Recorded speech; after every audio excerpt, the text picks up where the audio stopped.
Thank you so much. Thank you to our hosts. This is a beautiful venue. I don't think anyone ever was too fussed by fog in Halifax, at least not if you're from here. It's actually quite special to stand out in the fog, so I invite you to do that after. It's a pleasure to be here. I actually got special permission to be here because the House is sitting this week, so I fly early back to Ottawa tomorrow, have a few online votes to do tonight, but really so happy to be here. There's a lot of familiar faces and old colleagues and friends here and a lot of new faces, but I remember I worked for the city for 15 years, and CanREA was previously CanCEA and CanWEA, I believe. And I remember it changing to CanREA and being like, what is happening? So, and I worked with Eddie for a long time when he was at Quest, and Quest Nova Scotia we were a member of at the city. So, real pleasure to be here.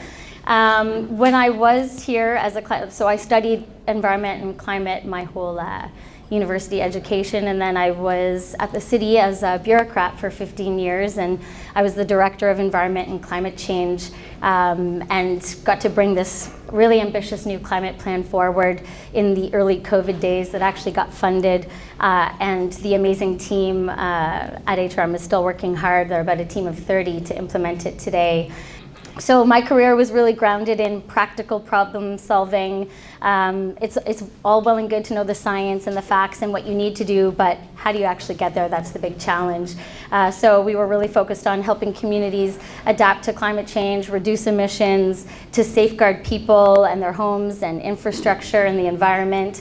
And we really were only successful in the early days and still now when all the players were brought together to be at least somewhat on the same page and have an agreed upon next step and next step forward. And I think that experience shapes how I think about the work that we're doing today as a federal government. Right now, Canada is facing a really important moment. Whether you agree with Prime Minister Mark Carney calling this moment a rupture or not, I think we can all agree that the past year has really shown us many fundamental shifts in the global world order and how things operate. And how we frame this moment will determine how we move forward. So do we hide our heads in the sand and treat it as a threat and try and wait it out in a position of fear? Or do we choose to be brave and capitalize on the opportunities that are arising in the face of these challenges? And there are many opportunities that we are looking at right now. And so I think there's an easy answer to that question. Because when governments pull back, communities feel it first, and we have seen this and we've experienced this time and time again. So it's time to act not out of fear. It's time to grow, take smart, calculated risks, and change our approach. For over a century, Canada's economy has been built on resource development and extraction, as you all well know. That foundation has served us well. It's built our communities, it's supported our families, and it's positioned us as a reliable global supplier of energy and materials. But just as a house needs more than a foundation, our economy needs more than this to thrive, especially today. And those industries, while they remain essential to our country and our future, global markets, supply chains, investors, and consumers all around us are changing, and they're changing really rapidly. Countries around the world are racing to secure clean electricity, critical minerals, advanced manufacturing, low carbon fuels, and the technologies that will power the next century. The question for Canada isn't whether the transition is going to happen, because it will. It's whether we want to lead or to lag. And that choice is ours to make. And we can lead, we should lead, and so I think we will lead. And leadership on this means getting things out of policy briefings and red tape and seeing them realized through actual tangible action. And that is the context for Canada's transition to a green economy today. Collaborating within our borders and also abroad, because to see real change, we have to work together, and we're not isolated. Our country has extraordinary natural advantages right now. We have abundant hydroelectricity. We have world-class critical mineral deposits. We have experts like you in the room. We have innovators, researchers, entrepreneurs who are solving some of the toughest challenges in clean technology. And here in Nova Scotia, we have something remarkable. We have some of the strongest and most consistent offshore wind resources anywhere in the world. With all of these opportunities, we're extremely well positioned to be an actual global leader.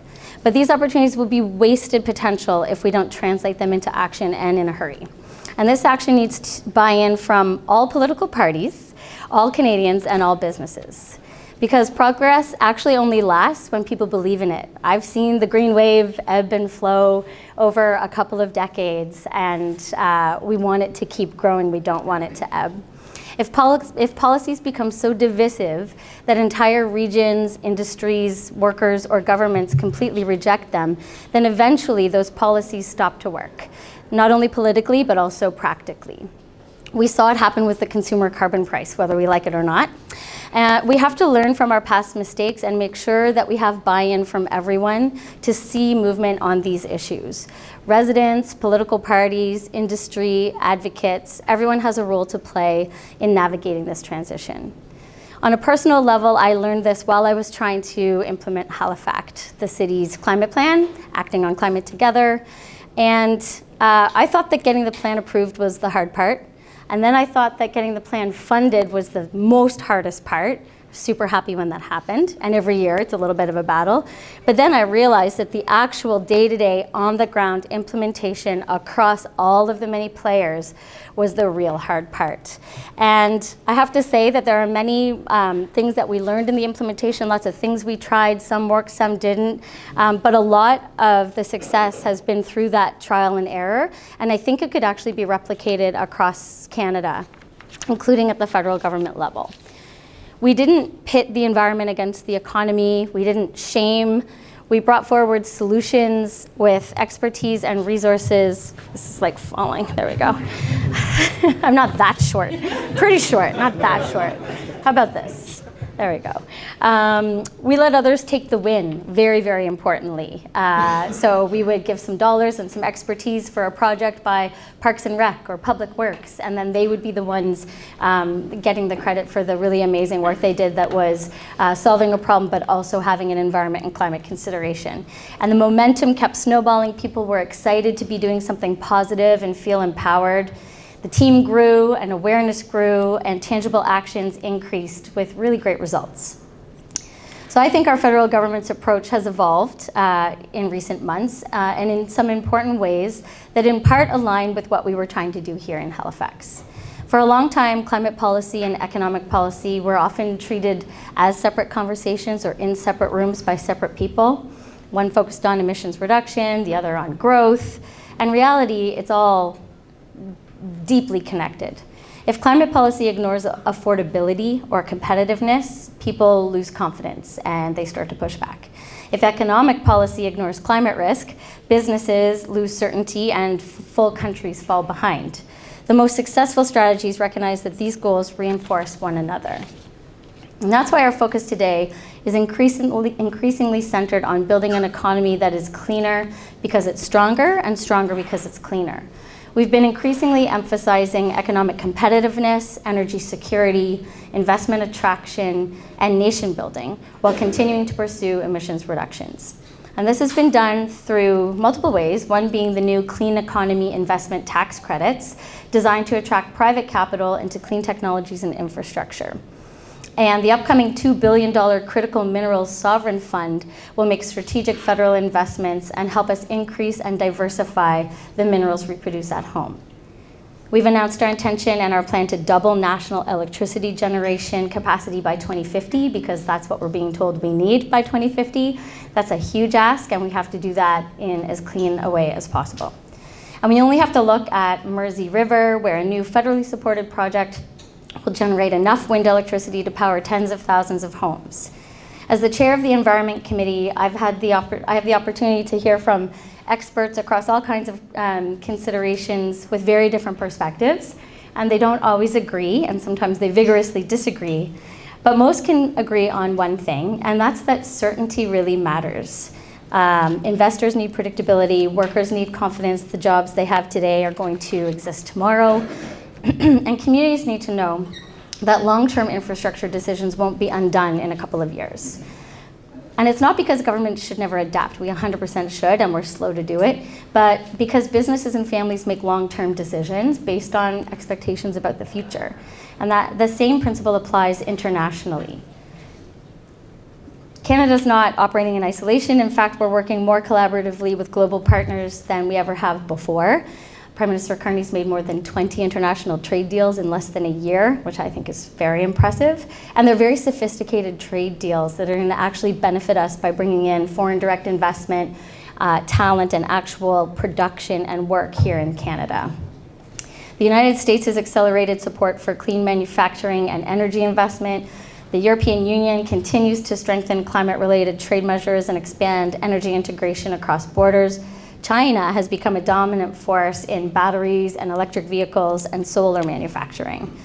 Canada is taking a pragmatic approach to facing current challenges in ways that set us up for long-term success. And in Atlantic Canada, this pragmatism is already leading us towards new opportunities. For too long, people viewed our region as being on the margins of Canada's economy with a fairly low population density.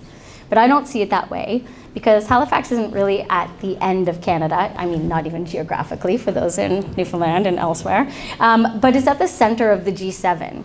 And I see Atlantic Canada becoming one of the country's major engines of clean growth, as well as international trade. We've got fantastic port here. From offshore wind development to green hydrogen research, from ocean technology to sustainable fisheries, clean electricity to innovative ports and marine industries, the opportunities here are really substantial.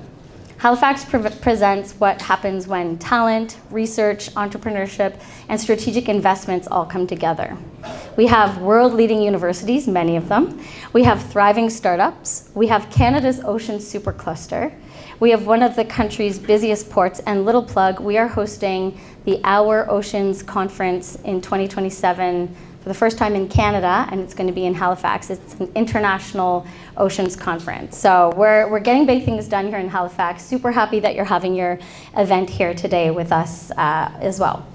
As someone who has spent so much of my career working on environmental issues locally, I know that climate change isn't theoretical for really any Nova Scotian. You just have to look back to 2023. We had a serious wildfire in a residential area. We had a flash flood. We had a hurricane, coastal erosion, and a lot of extreme heat.